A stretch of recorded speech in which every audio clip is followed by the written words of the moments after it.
Ben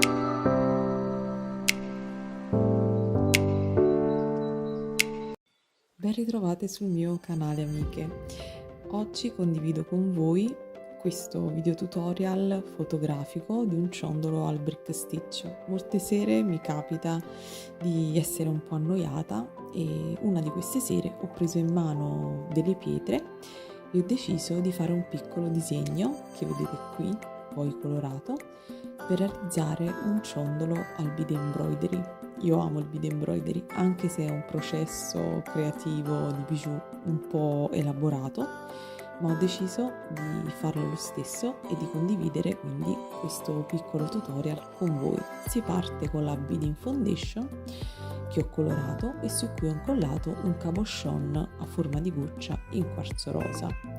Si comincia subito a cucire con le perline. Ho utilizzato delle Rokyle 11.0 ed ho cominciato a cucire con il metodo del 2-bed backstitch.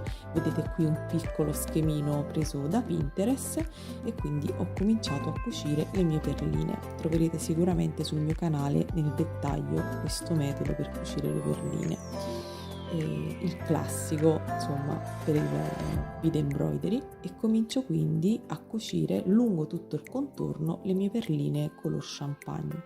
Dopodiché, aver finito il giro, incollo e poi cucio una perla piatta da un lato e dopodiché con le perline dello stesso colore, queste sono le champagne, alla stessa maniera vado a cucire tutto intorno alla mia perla. Quindi decido poi di fare un altro giro nella parte superiore con delle Rokyle di colore diverso, di un colore rosato.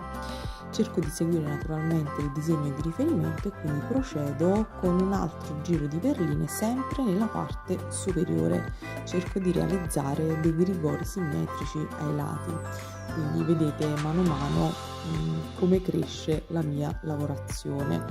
E come vi ho detto, un lavoro laborioso, ma si può fare. Dopodiché prendo delle perline da 3 mm circa, sono perline vere quindi non sono proprio super regolari, e le vado a inserire ai due lati del mio elemento in modo speculare e poi intorno realizzo un giro con delle perline. Poi, seguendo sempre lo schema di riferimento che ho disegnato, procedo con fare tutti intorno dei giri di perline di colore diverso. In questo schema ho utilizzato perline champagne, perline rosa, perline beige, delle perline gold.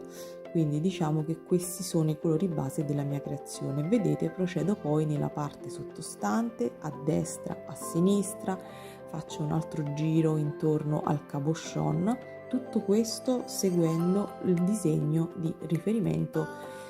È un punto di partenza il disegno, naturalmente in corso d'opera poi se qualcosa non piace si può sempre cambiare. Questo è il bello insomma del bead embroidery.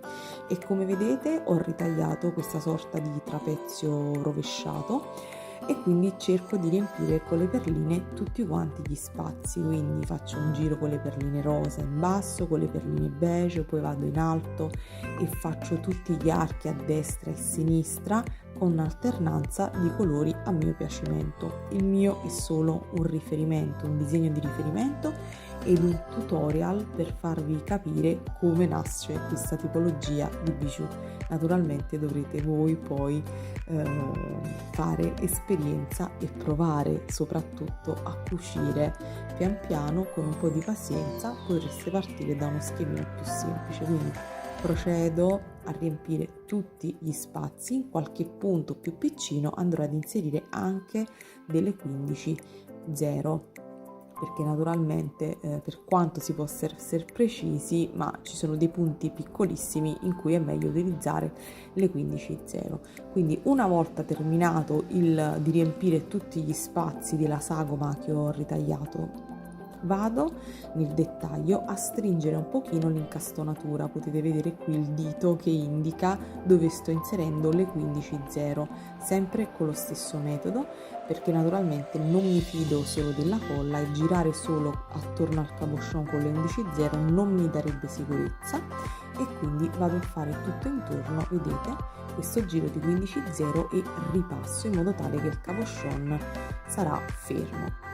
Per andare a irrigidire il mio pezzo vado a inserire un pezzo di cartoncino più piccino in incollo, poi mi servirà della stoffa per rivestire il retro, potrebbe essere delle copelle, dell'ultra suede, quello che avete, e dovete andare a ritagliare naturalmente e incollare queste due parti. Quindi prima, come vedete, incollate il cartoncino di dimensione più piccola perché all'esterno dovremo andare a cucire, e poi andremo a mettere, nel mio caso, questa specie di ultra suede, e vado poi a rifilare perfettamente come l'elemento che io ho praticamente ritagliato sulla base da ricamo, quindi dovranno combaciare.